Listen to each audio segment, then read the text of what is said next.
What's up, everybody? Welcome to another episode of Gaming Without Parole. Sitting across from me, as always, this week and every week, is Desra. And sitting across from me is Brian Paul. Hey, what's going on? A very sweet Disney shirt. That's right. Yay. Should we sing? Hakuna Matata. Copyright strike. What are we going to talk about today, Des? Is it your favorite genre of games? We're going to talk about The Lion King. Yay. Oh, sweet. There's like 17 versions of that game. Yeah, actually, no. What we're going to talk about is, actually one of my favorite genres of games. And actually, I want to make an argument, probably one of the most important genre of video games to the modern gamer. Like gun shooters? No, party games.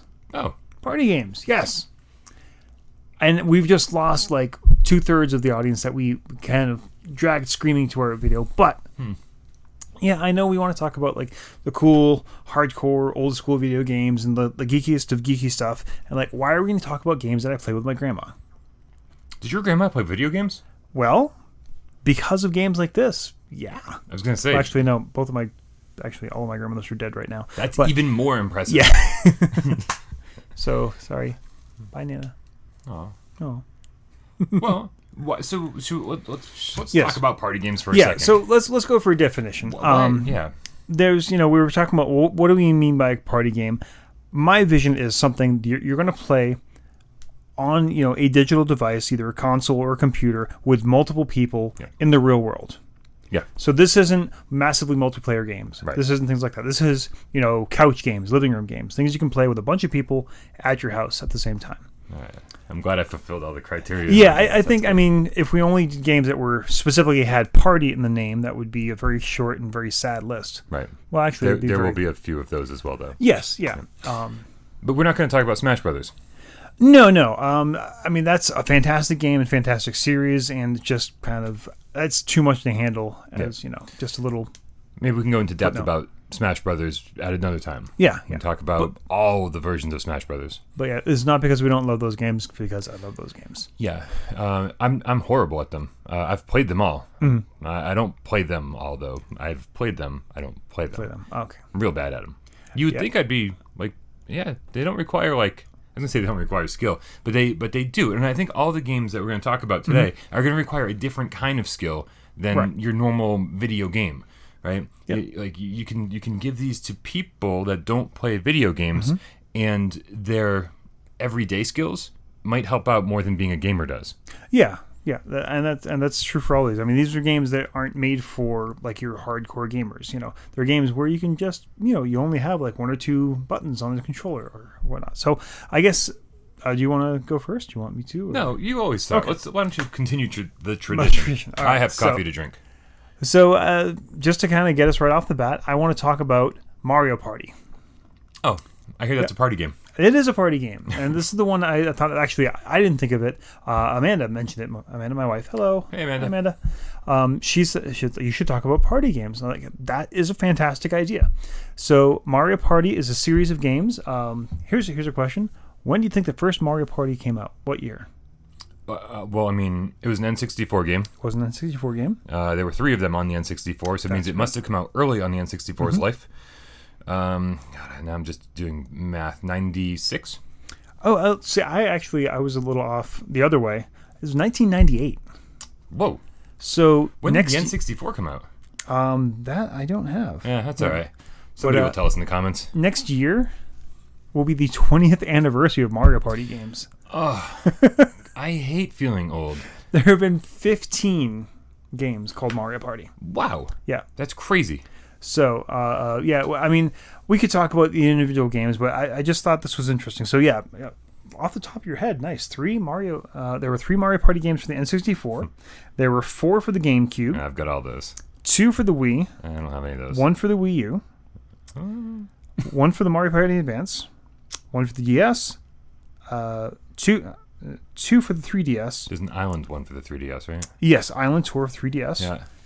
And if you're playing along at home, you might have counted up and said, I've gotten to only 14. I said there was 15. There was 1 for the Nintendo e-reader. Oh! Where you would actually slide the card through to play the individual minigames. Right How much fun is that? Not fun. Not fun. That's why the e-reader was discontinued. Because The e-reader was like the birth of microtransactions. Yeah, it was like, fuck terrible. that thing. Yeah. Oh, we don't swear that much on this show. Not too much. All right, so beep. Well, every time he had it's a little 5 extra minutes of work he has to do. No one's watching. So yeah, if you haven't played these games, it's a board game, pretty much. I mean, you have your characters on the board, and each game has a slightly different plot and a slightly different board mechanic. But the general idea is you've got your piece, you punch a dice block, it rolls, you move along, you play a mini game, you earn coins to buy yourself stars, and whoever has the most stars at the end of the game wins. The mini games, and this was crazy. I didn't realize there was this many. There were 50 to 90 individual mini games for each game. But the downside of this is that, and I used to read the reviews of these games and be like, ugh, another party game, and they never got reviewed well. Like it's funny because they're looked back at very fondly, but they weren't reviewed well at the time. And especially when it was like Mario Party 2, they're like, oh, they recycled a bunch of games from Mario Party 1. Right. And then 4 through whatever on the GameCube, 4 through 8. Yeah, 4 through 7. 4, 5, 6, 7, yeah, right. You'd always find recycled ones on the same system. Right. But what about the microphone? Oh, because the GameCube had a microphone. Yeah, I guess 6 and 7 came with or actually used a little microphone add-on so you could scream. Sorry. Yeah, I have that microphone. So great stuff. And I remember I've only played this a handful of times in an actual party setting. Like oftentimes, like when I pick them up for my collection, then I sit down and I try them out. And I'm like, all right, cool. Single player, not the way to do it. No. And here's the thing where they kind of became important for me because I mentioned before I've got a family now. And I was, we had like the Mario Party 6 and 7 for the GameCube, and they just kind of stayed there. And I was more of a hardcore gamer. I didn't play it much. Every once in a while, like you said, we'd have people over. But once I actually had like kids and family members in my life, it's like, oh my gosh, this is a game we can literally all play together. Yeah. At all levels of ability. At the time my son couldn't read, didn't matter. My wife, who's not a huge gamer, she'd get involved too. I mean, this was something, and that's kind of my larger point for these games. We like our big multi-million-dollar, Battle of Honor, Field, etc. launch titles. I did that deliberately. No, I know, and it was phenomenal. But those don't really make that much money. That's the kind of the deep, dark secret. What's up? They spend all these money to do these games, and don't really make a lot of profit. Where do they make profit? On party games and things like this, things that the entire family wants to play. Yeah. The Wii. I mean, that was its business model, and it was one of the most popular systems of all time. So, you might look down your nose at these, but games that can get your entire family involved, games that now you can convince your parents that it's okay to buy and play because everyone can get involved. I mean, that's huge. And the great thing is that when the N64 came out, it was like, I believe, the first console to have 4 controller inputs on the front. Otherwise, prior to that, on like the PlayStation 1 or whatever, you'd have to buy the multi-taps where you plug it in and then they have like 4 expansion ports. The N64 was, they were telling you right out of the box, this is designed for, for multiplayer. This is designed for like groups of people to play together, GoldenEye and all that stuff, where you had death matches and stuff. Awesome. But what a great way to get people to play without shooting each other in the face. Yeah. And there's one more awesome thing about specifically the N64 version that I had never heard of this, and I think it's wonderful and awful. So, do you remember the analog stick on the N64? We all love to hate it. There was a mini game, and actually there were a few mini games in the original Mario Party where you had to move that analog stick around really fast. Oh, that's where all these controllers went. So, well, there's 2 things. One, it was a really crappily made analog stick, so they would wear down. 2, Nintendo discovered through a series of numerous complaints that some people were using the palm of their hand. I thought that's how you're supposed to do it. And going like that. Yeah, I did that. Which is great if you only do it for a little bit. But if you play this game a lot, people were getting blisters and damaging the palm of their hands. So, this gets better. Oh my God. As an apology, did Nintendo recall their product? No. Did they buy you a new controller? No. Did they send out rubber attachment? They did. No. Oh, sorry. I anticipated. What? They didn't send out rubber attachments. They sent out gaming gloves. That's hilarious. This is a real thing. I don't know if we can find a picture of them. If we can, it's right there. If we can't, search harder than we did. Phenomenal. Yeah, they offered anyone who complained about that. They didn't replace your controller or anything like that. They would send you a pair of official Nintendo gaming gloves. I mean, because what we have now, like I'm not a fan. Like the PlayStation 4 DualShock 4 controller is one of my favorite controllers of all time. But the analog sticks themselves are made of a strange rubber. Yeah. So I have to buy like these like rubber caps that I snap on the top of them. My old Xbox was the same thing. Yeah. You would think that this is the cheap, easy solution to Nintendo's problem, Nope. but instead, Gaming gloves. Gloves. Okay. I want a pair of these things now. Just. You can take those home with you. Yeah. Well, I'm not keeping them. And so actually from then on, they didn't have any mini games in any of the continuing versions of Mario Party that involved spinning the analog stick. There were a few where you would like turn it around once.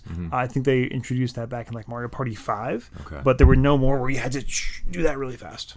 That's fine. I don't think anybody really wants to do that anyway. No, I don't think it really matters. I just think it's hilarious that was the solution. Their customers are complaining about getting injured. They didn't tell them to, use it differently or... Right, stop doing that. Or stop doing that, right? Just, no, we'll give you some gloves. Nintendo. So, yeah, the only thing I found out that's a little disappointing in versions 9 and 10, so 9 for the Wii and 10 for the Wii U. Go ahead. They got rid of the whole board game thing, and instead of like, you play a board game, it's my turn, I roll, I move, I do my thing. Everyone's all in a car together. So we all get to play at the same time. It's stupid. Yeah. It's stupid. Did I mention it's stupid? Yeah, I was actually kind of excited to buy the Wii U one. Yeah. Because I was like, I got a Nintendo console, like, early on, and I was like, I was gonna play it with other people, and we're gonna, I saw somebody play it, and I was like, this is garbage. Yeah, it's no good. Yeah. Just one other kind of interesting thing, like I was looking up the things. The original was from Hudson Soft. They were the original developers. They did up to 2017, and then 2007, sorry, and then ND Cube took over. I'm like, who are these ND Cube people? Well, a bunch of developers from Hudson Soft left and joined this company called ND Cube, and eventually Hudson Soft said, "Wow, we don't really like doing these Mario Party things. You know who was good at those? Those guys who went over to ND Cube." So nice. It is a different publisher, but it's the same people. Yeah, that's funny. Yeah. So, anyways, yeah. So Mario Party games. Go buy one for whatever system you're currently holding. If you have a Nintendo system, accept 1 through 3 on the N64. Good luck finding those for less than $50 a pop. Those are becoming collectible. The N64 is becoming collectible right now. Danger, Will Robinson. If you don't already own them, just don't even bother. It's ridiculous. GameCube ones on the rise as well. Okay. Yeah, I'm going to talk about a game, however, that is probably one of the cheapest games you can possibly buy. I bet you can still find it in the shrink wrap for $3. I like cheap games. Yeah, me too. And please hold your applause till the end, folks. I know you're gonna love this. I know you're gonna love this. Actually, they're gonna unsubscribe in just a second. Ready for this? Start the party for the PlayStation Move, PlayStation 3. We're talking about a PlayStation Move game. We are. It's my favorite genre of game. Didn't you know? The shortest episode ever. PlayStation Move games. Start the Party was a launch title for the PlayStation Move. It was great because it was advertised as a family game. Like this was PlayStation trying to be like, yeah, we've got the hardcore gamer like already reeled in. Yeah, we want to do what Nintendo's doing with the Wii and rope everybody in. Right. Yeah, that's what everyone wanted at that point. Yeah, Connect and all that crap. So you buy the PlayStation Move bundle, and the great thing is it came with the camera, which had a microphone in it, sat on top of your TV, right? And like maybe one Move controller, I think. Okay. Then you had to buy the extra one separately, the navigational controller, all that crap. It got real expensive real fast to turn your PlayStation 3 into a Wii. No. Turn your PlayStation 2 into a Wii that didn't work. Oh. No, Okay. This is a whole topic for another time. I'd love to do a whole show just on the PlayStation Move. However, Start the Party, augmented reality game. So using that PlayStation camera that was included, you start off and you get a group of friends. You can play it from 1 to 4 players. Okay. The great thing about this is that it's the perfect launch title for the PlayStation Move because 4 people can play using one Move controller. Oh. Probably be like, okay, well, this is crap because Mario Party, you've got 4 people playing at the same time, and you're like, frantically trying to do something, and you're all doing it at the same time, so it's like exciting, and you're like, you kind of even can't watch the other players because you're trying to focus on yourself. Right. The great thing about this is that it's actually, you do it one player at a time. Okay. And then you pass it on to the next person. That sounds dumb, except it's so much fun to watch people acting stupid in augmented reality. Because what you'll do is you'll see your person on the screen. You see yourself on the screen. Mm-hmm. And then the PlayStation Move controller turns into objects. Like, it'll turn into like this big, like, Who Framed Roger Rabbit style mallet. Like, okay. Boom. And you play whack-a-mole, like right there on the screen in front of you. I wrote down other stuff that you can do because I'm surprised we had the budget to do those like CGI whack-a-moles there. That was pretty impressive. Oh, I hate you. We don't have a budget. We have a minus budget. And the mallet, I mean, that really looks like it's there. That's awesome. Episode canceled. No, so yeah, you can it turns into a flashlight, and like you look around the dark room that you're standing in, and sometimes you see yourself, like you're finding ghosts. There's one where it turns into a razor, and you're like shaving the heads of like these weird creature children. Okay. They're like almost like troll dolls. Like, oh, I get it. All right. What else? Explain it next time you explain it. I'm going to explain it with the troll doll analogy rather than shaving weird creature children. Yeah. I like weird creature children. What else? Sometimes you'll be holding like a pizza on a board, and you'll be catching toppings that are falling.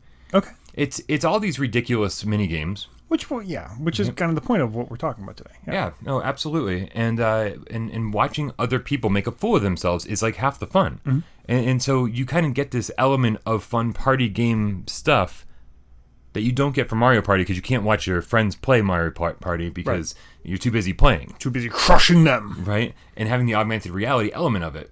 It's even funnier because it was really convincing. It did a really good job of being like, hey, I got a big hammer in my hand. Nice. This is awesome.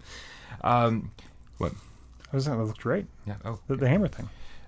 So there's different ways to play these games. There's one where you play like the same mini game for like an extended period of time. Okay. Or you can do it WarioWare style, where it just blasts through each one. You're like, okay, I'm going to do this one for 3 seconds, then this one for 3 seconds, then this one for 3 seconds. Then you, boom, pass the controller off. Now, the cool thing about this is since it came with the camera, or since Move came with the camera, you knew that everyone playing this game had the camera capabilities and the voice and the microphone capabilities. Okay. So at the beginning of the game, you actually take a picture of yourself, and then that's your avatar. It's like this. Ah, yes. Yeah. It's like a big frame on like a stick figure. Mm-hmm. And you make stupid faces, as you do. I'm stealing your lines. Hold up your cat. Right, exactly. Yep. That's stupid stuff. And then you hold down the Move button to basically hit record to record your name. No one I know has ever recorded their name, because the great thing is every time it's your turn, they say your name. And so it's a great entrance line. And I'm not even allowed to say on this show the things we used to say. I've got a good list right now. But and then there are different parts in the game where like you try to steal points from each other. Mm-hmm. So just because somebody's in the lead doesn't mean they'll stay in the lead long. And then there are other points where if you like if you're like the top scoring person in a round, then you get to draw on the other person's face with the Move controller. So they took this thing that was basically like a throwaway launch game, and they made it a lot of fun. And it's definitely made for kids, but I mean, you can make your own fun drinking game. Yeah, you can. And I mean, I used to play it with my dad, like just one-on-one, and we had a blast with it. Yeah. So it's I'm not going to call it a hidden gem, but it's absolutely, as far as party games go, totally overlooked and underrated. Cool. There's a sequel to it that is actually garbage. Don't download that. Okay. Yeah. Fair enough. Moving on. So we're actually going to go back, the motion games, and I think this is really kind of makes my point for me. You talk about the PlayStation Move game. I'm going to be talking about a Wii game. It was these motion-controlled games that really changed gaming. I think, gaming was becoming more popular, but it was when these came out and all of a sudden you could and did see Wii's going into retirement homes and things like that. Oh, yeah, yeah. All of a sudden, this whole generation of people who thought gaming was for something other people didn't even realize they were playing video games. Like if I went and said, "Oh, Nana, I love that video game. What are you talking about? This is how we play bowling." Right. We play. the Wii, the PlayStation Move, even the Kinect, they changed the way at least the American public, if not the worldwide, looked at what video games could be. Yeah. And I think they did a lot of work to make gaming a more popular, a more accepted form of entertainment. Anyways, that's a long way of saying this is a game that I didn't buy. My nephew was forced to buy. See, if you remember back in the bad old days, which happens a lot with systems, with the Wii, after it became such a huge hit, it was almost impossible to find. If you could find it, a lot of these rat bastard stores were forcing you to buy like 3 games. If you wanted to buy the Wii, you got to buy these 3 games. Yeah, and the deal with PlayStation VR right now. It's happening. Yeah, and so my nephew at the time, he had saved up all his dollars. I mean, literally like the wad of dollar bills. And his parents, who at the time were kind of, wouldn't take him to the store. It's like, all right, fine. You know what? I'm going to take him at 5 o'clock in the morning. As soon as this place opens up, we're going to go, and I'm going to get him his Wii. While we get there, I didn't know about the bundles. Obviously, he didn't either. He had exactly enough. It's like, all right, well, you know what? We can't do all this. I can't crush this kid's dreams. And, right. I mean, seriously, saved up for months to get all this. So, all right, we'll buy these games. And there was the only games out of the 3 we had to buy, the only 2 I remember, and the only 2 were available were Splinter Cell and Raving Rabbids. The Ubisoft Rayman spinoff. Yes. Yes. So we were like, all right, we got to buy this Rabbids thing. And we were both like, oh, this Splinter Cell would be awesome. Right. We played Splinter Cell for 5 minutes and this is garbage. Oh my God. We just, blew $200 of my nephew's money. They were like, all right, well, let's try this Rabbids thing. Whoa. And that was the rest of the day. It was phenomenal. This was a game, came out in 2006. It came out kind of for everything. I mean, you can find a version of it on basically every platform that was out at the time. Game Boy Advance, PS2, Xbox 360, even a Windows version. Wow. But it was designed part and parcel for the Wii. A little bit of backstory. They were Ubisoft was looking at, okay, what's going to be the next big enemy for our next Rayman game? They're kind of in the beginning plans. And one of the designers came up with this drawing of a rabbit. They're like, yeah, these unstoppable waves of rabbits. That'll be great. And they were starting to look at what they thought was going to become Rayman 4. Then they got the dev kit for the Wii. It's like, oh, this is cool. This kind of changes some of the gameplay we can do. And next thing you know, all the little games and activities they were coming up with, well, this doesn't work for a platformer anymore. Let's do something different. Yeah. And they came up with the Rabbids game. The general idea is you are Rayman, you get captured by these crazy Rabbids thing, which if you haven't seen them, think of the Minions, which have taken over now, but way, way better. Absolutely psychotic. Yeah. Just literally running around, shoving dynamite in each other's pants, etc. I have an eyelash.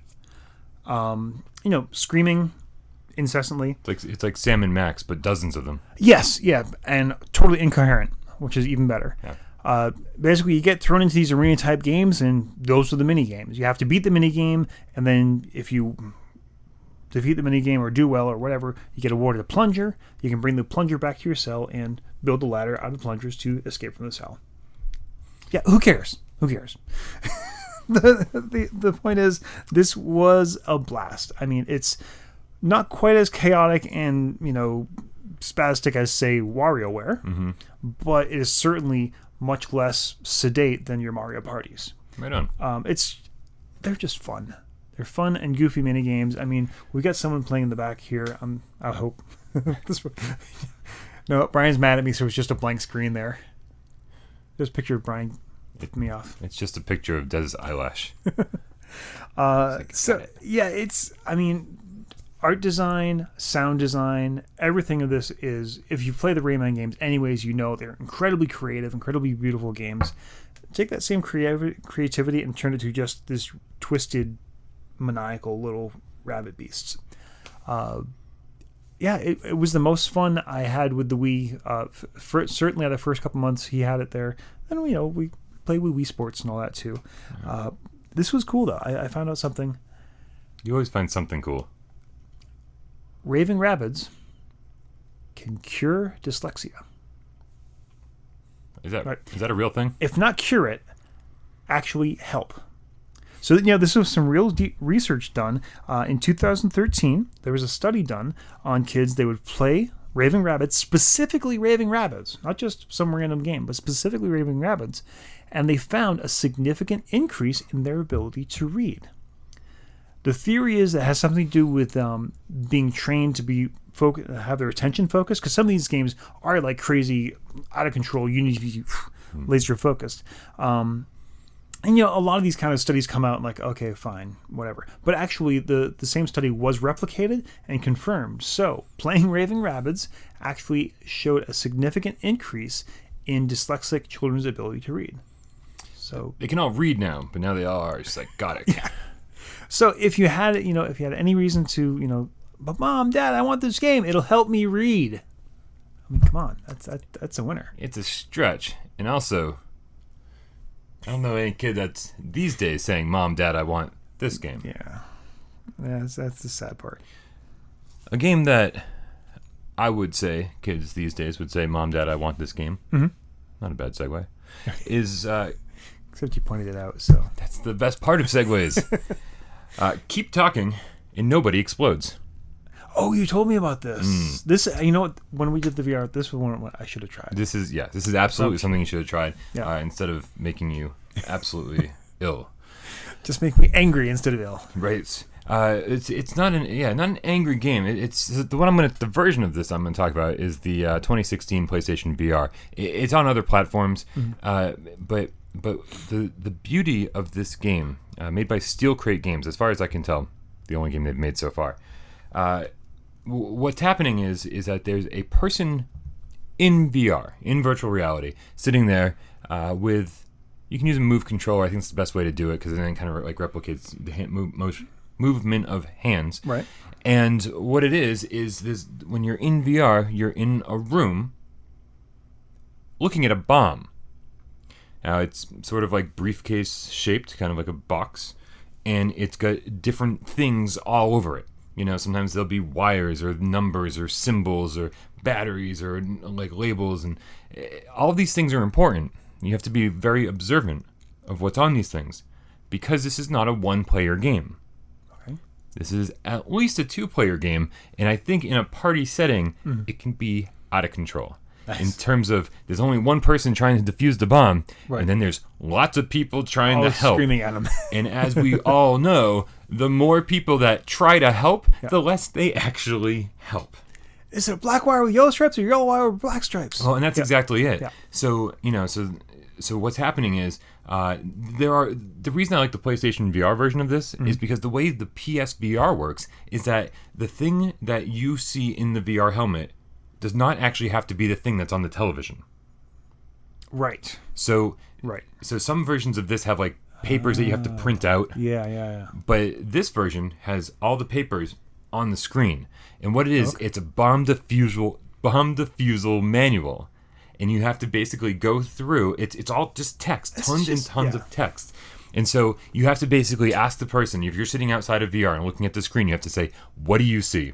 And then they go, I see a bunch of wires. And they say, okay, how many wires? And you go, 1, 2, 3, 5 wires. And okay, is there a yellow wire? No, there's no yellow wire. Is there a red wire? Yes. Okay, is the red wire the third wire? And you're like, cool. And it's just this back and forth constant communication. And they're basically flipping through pages trying to find the information to relay to the person in the bomb room. And it's just crazy. And it's super stressful because the whole time there's a timer ticking down for when the bomb will explode. It's almost not a game. It's like a lesson in communication. It's so stressful that I've only managed to play a few rounds, and then I'm like, okay, I've had enough.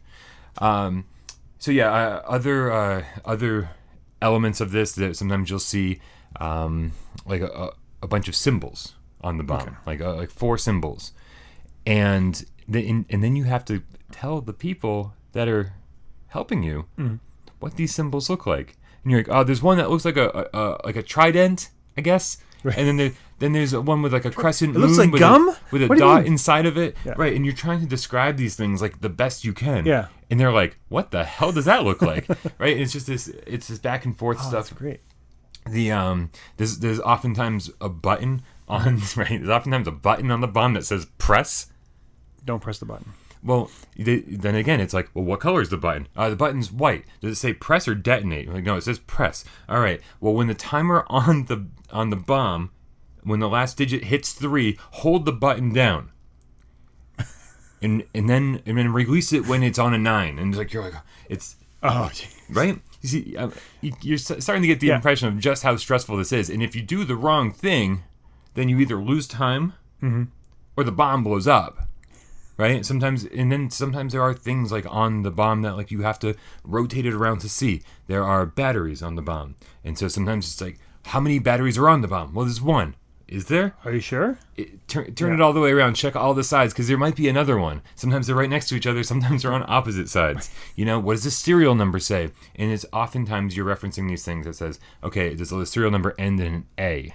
And you're like, yes, it does. Okay, well then, it is, and there's only 1 battery. Right. And it's... And an M. M as in Mancy? The hard thing, I think it's so much harder to be the person outside of VR in this game. Oh, yeah. Because this is when you're flipping through pages. And the more you play the game, the better you get. There is a steep learning curve at the beginning because there are names for each of these elements on the bomb. Okay. Like one's called a maze, and it's literally like there's a triangle and like 3 dots and stuff, and you're basically going through this invisible maze. There are barriers that will cause the time to go faster, okay. and you have to say, well, where are the dots and blah blah blah, and when you get those basic communication issues down, like you're like, there's a maze on this one. Otherwise, you're like, there's a bunch of green dots and like white circles and stuff, and you're like, oh, that's the maze. Yep. So as soon as you start getting these basics down, you start getting better, and you start getting better at communication. And that's how you get better at this game, by saying, by immediately being like, there's 5 wires, one of them's yellow, what do I do? Yeah. It's stressful. And I Wait, said... So communication gets easier if you practice it. Huh. It's a game that'll either help your relationship or end it. Yeah. In the party game aspect of this, like I said, if there's multiple people trying to help out the person in VR... Well, not only that, it just seems like it'd be fun to watch that whole experience going on. Just sit back and like, okay. I think that would be more fun than playing it. Yeah. This is a severely underrated PlayStation VR game. I don't have a review of it up because the experience I have, the one that I told you about, is pretty much the extent that I've played it.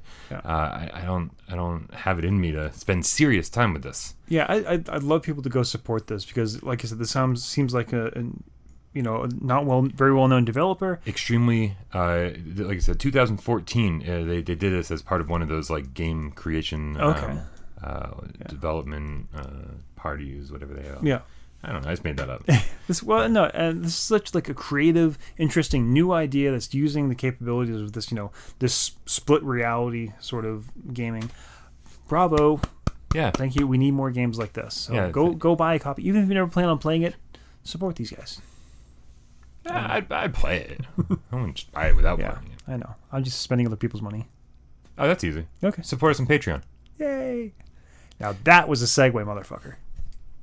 What's next? Wow. I just dropped that motherfucker. You did. I'm not bleeping it out either. All right. And that's the core of these games. They're not the most intense gaming experience. You're not like, oh man, going to be blown away by the polygon count. Right. But they're fun. Yeah, they're made for casual gamers. They're made for hardcore gamers. They're made for everybody. They're made to be a bridge between the casual and hardcore gamers. It brings everybody together. It really does.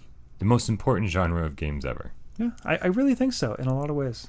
So I guess that brings us to our most important statement of the day ever. What kind of games are these? It's the most important statement I hadn't prepared. Most important statement they ever. Yeah. Okay. What are your favorite party games? Yeah. Do you go as far back as the N64 for your party games? Are there games that you remember even earlier than that? On the NES or SNES, like with the multi-tap and stuff. An honest question: how many of you played Rock Band for more than 3 months? Rock Band is probably the most important party game ever, and that's just as much as we talked about it. Yeah, but see, I don't know. You walk around or look through Craigslist, there's just piles and piles of Rock Band stuff. Oh, yeah. I bet you could walk into almost any apartment or house in all of America and find just plastic guitars and drums in the closet somewhere. That stuff, whew, man, just piled up everywhere. Yeah. Yeah. Oh, good. Well, at least I got some Rock Band coverage now. Yay. All right, yeah, what are your favorite party games? Leave a comment below. And also, what do you want us to talk about? We really do throw these things together, sometimes at the last minute, sometimes a little before. This one was somewhere in between. Somewhere in between. Support us on Patreon for all of our hard work. Anything else? No, sounds good to me. Fantastic. For Gaming Without Parole, I'm Brian Paul. I'm Desra. And we'll see you next week.